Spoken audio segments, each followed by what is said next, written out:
I Loved Jesus is King Series 1.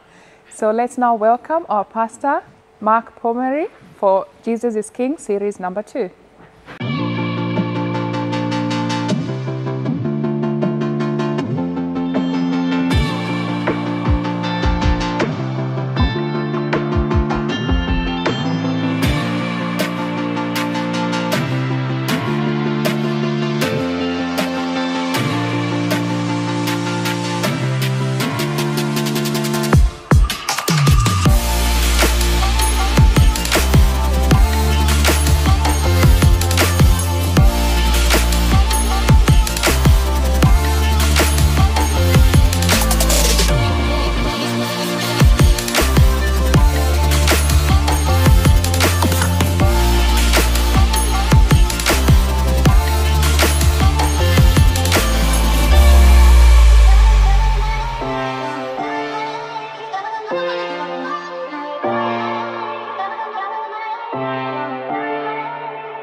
Hey, welcome to our second week of Jesus is King.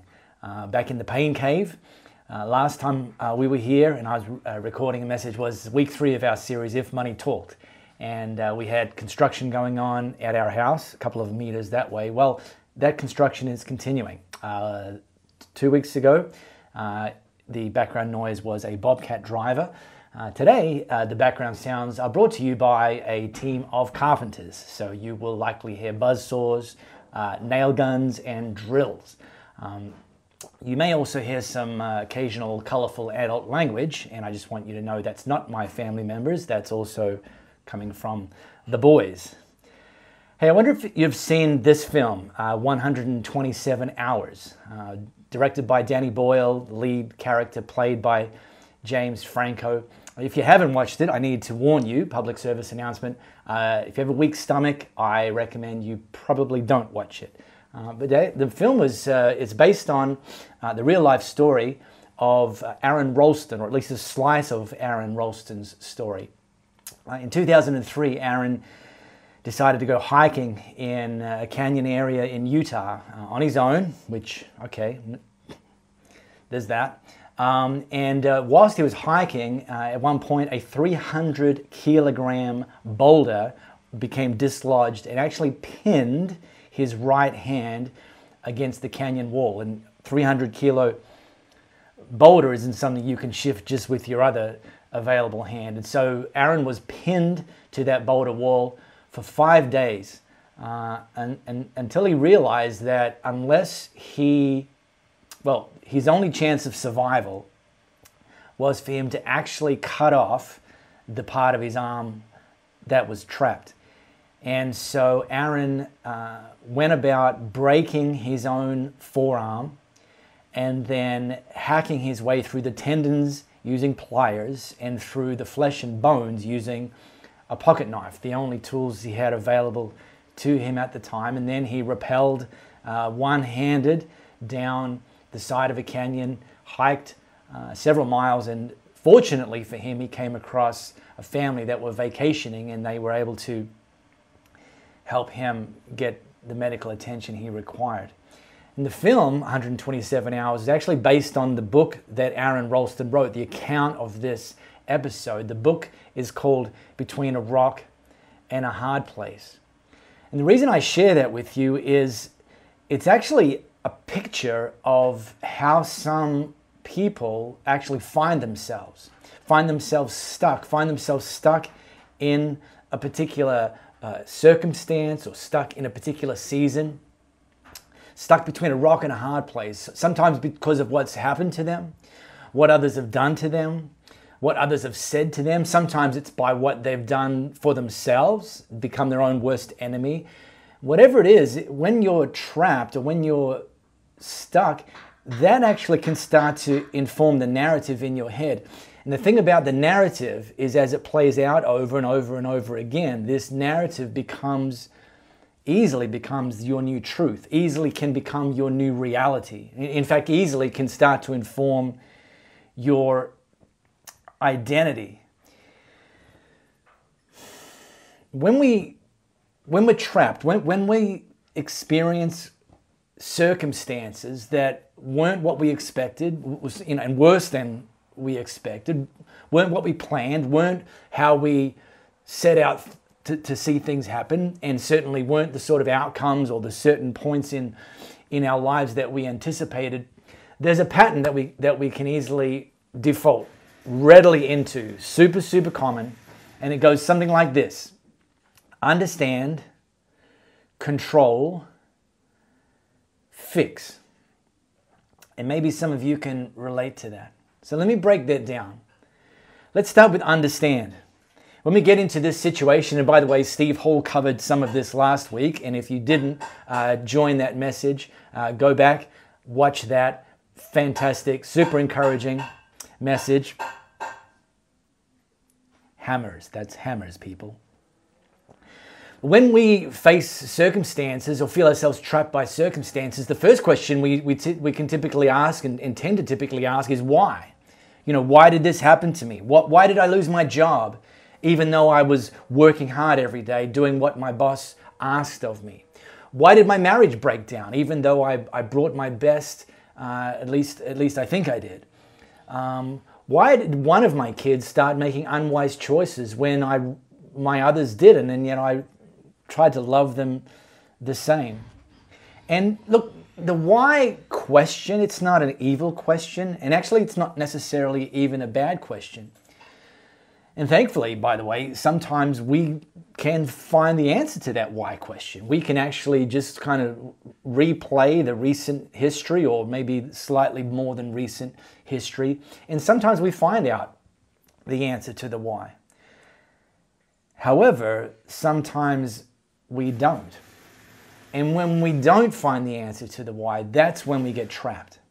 That's when we start saying it's not fair, it's taking too long, how did I find myself back here again? I don't deserve this. And as Steve covered off last week, and I want to echo the very same thought today because it's primary, it's crucial, that when we are trapped, when we are in a set of circumstances or a circumstance that's not what we'd hoped for, the better question than why is the question who. Who understands? Even when I don't understand, who understands? Who can help me? Who can bring me hope? Who can lead me into a better set of circumstances? Who speaks a better word over my life than the narrative that's rolling around in my head right now? And look, friends, the best answer I've found is Jesus. And that's why we're declaring Jesus is King. This isn't a new thought. It's not like Mark Pomeroy is the first person to figure out Jesus is King. It's not that Kanye is the first person to figure out that Jesus is King. In fact, I want to take you back to a moment in history not long after Jesus himself walked the earth. So if you've got your Bible app, grab that second device, stop scrolling Instagram, tap the Bible app, and I want to drop us into a letter that Paul wrote to a church in Colossae. Now, again, Steve teed off our series last week in this same slice, in the same letter from Paul. So we're really working through that and drilling deep into the ideas that Paul put out there, that Jesus is King, and what that means for us in our everyday life, what it meant to the church in Colossae then, and what it means today for followers of Jesus in real life when we declare Jesus is King. So I want to drop us into chapter 2 and read Paul's writing, starting in verse 9. Paul declared everything of God gets expressed in Jesus, so you can see him and hear him clearly. And again, this was a thought that Steve drilled into last week, that if you've seen Jesus, or in our case, it's reading the eyewitness accounts of Jesus, then you've seen God. If you want to know what God's like, study what Jesus is like. Get to know what Jesus is like, and then you'll know what God's like. And Paul went on to say, you don't need a telescope, a microscope, or a horoscope to realize the fullness of Christ and the emptiness of the universe without him. When you come to him, now, by the way, this is also an if you come to him.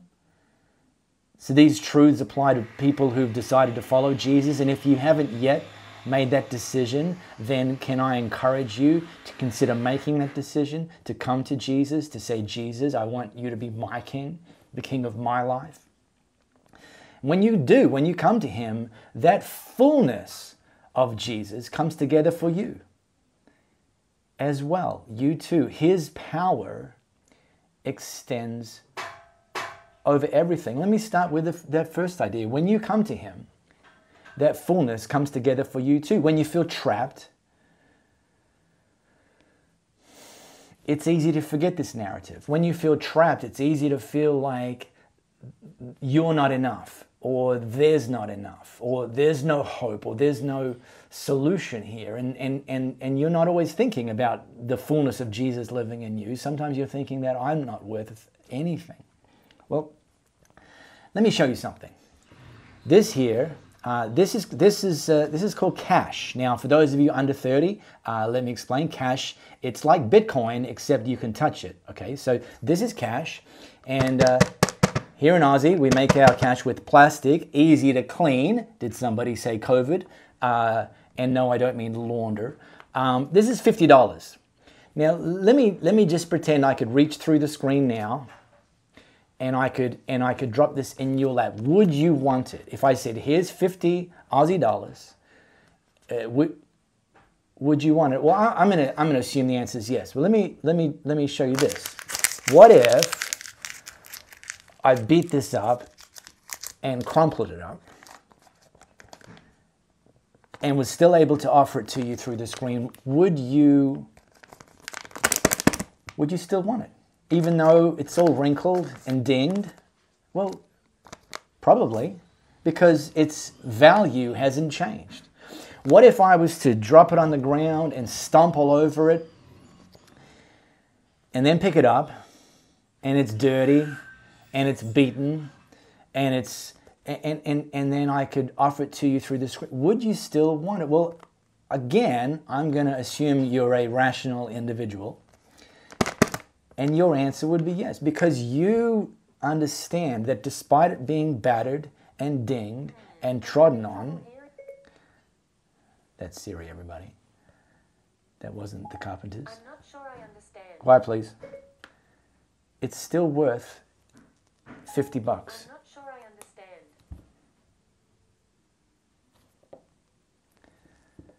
Siri doesn't understand, but you understand.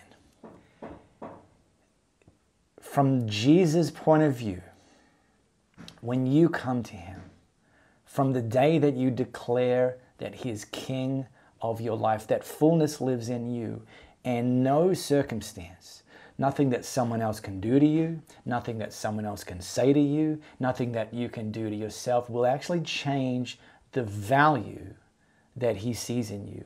It won't change your worth.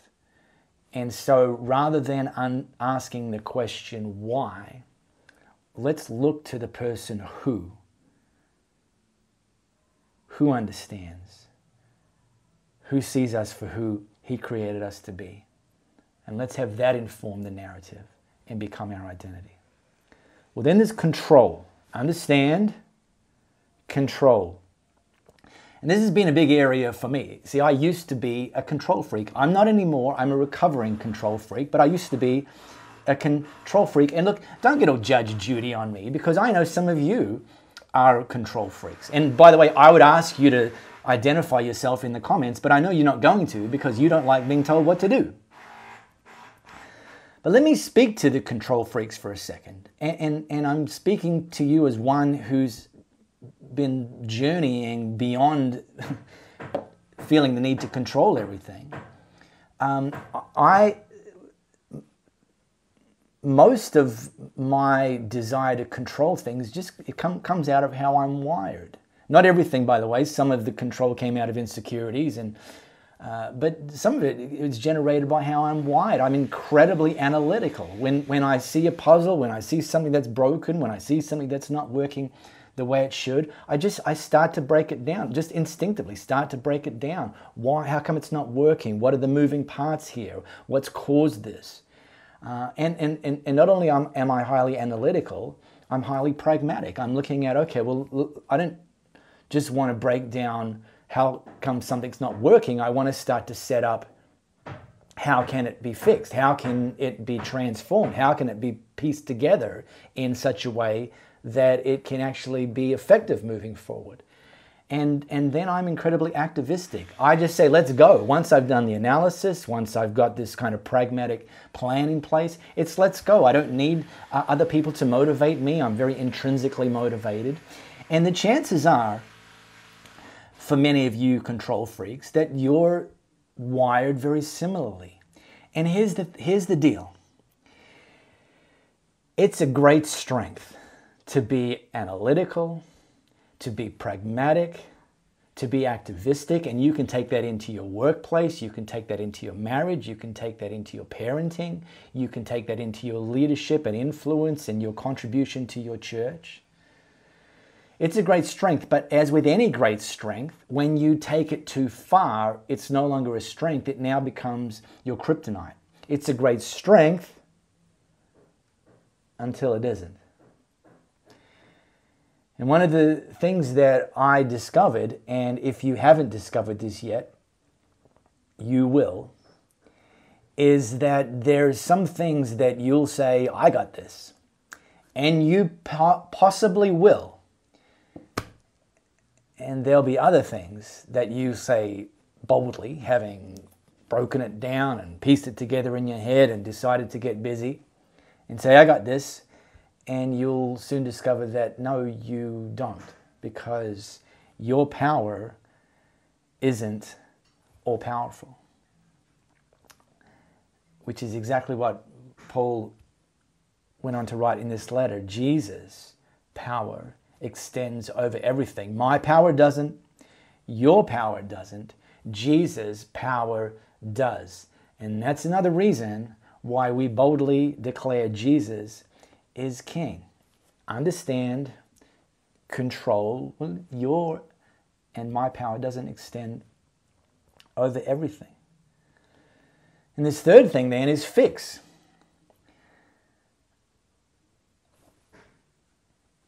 I'm putting my Captain Obvious hat on for a second. If you can't understand everything, and if you can't control everything, then it's absolutely kind of redundant, but I'm going to say it anyway, to remind us that you can't and I can't fix everything. So let me share what I've discovered to be a better approach than understand, control, fix when it comes to our circumstances, particularly the circumstances that haven't gone the way we'd hoped, particularly the circumstances that have caused us to feel stuck or to feel trapped. There's a better approach than understand, control, fix. And it comes from the wisdom, the timeless wisdom of Solomon. And this very short slice of Solomon's wisdom has become a guiding principle for my life and also for my wife Louise's life.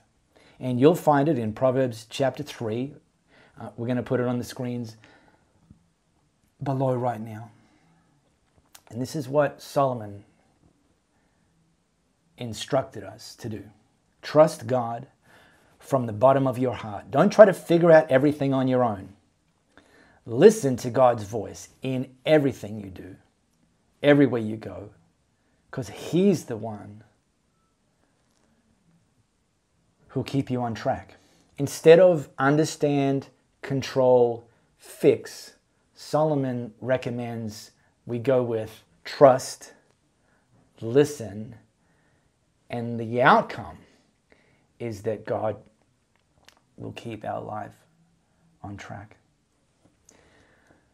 So I want to just give you two pieces of homework. Well, there's sort of one's for one particular audience, the other is for all of us. One is if you actually, during this online experience or as a result of participating in this online experience, if you've made that decision, you want to make that decision to make Jesus your King, then let us know. Let us know, maybe not in the comments. This is probably a little bit more of a personal thing.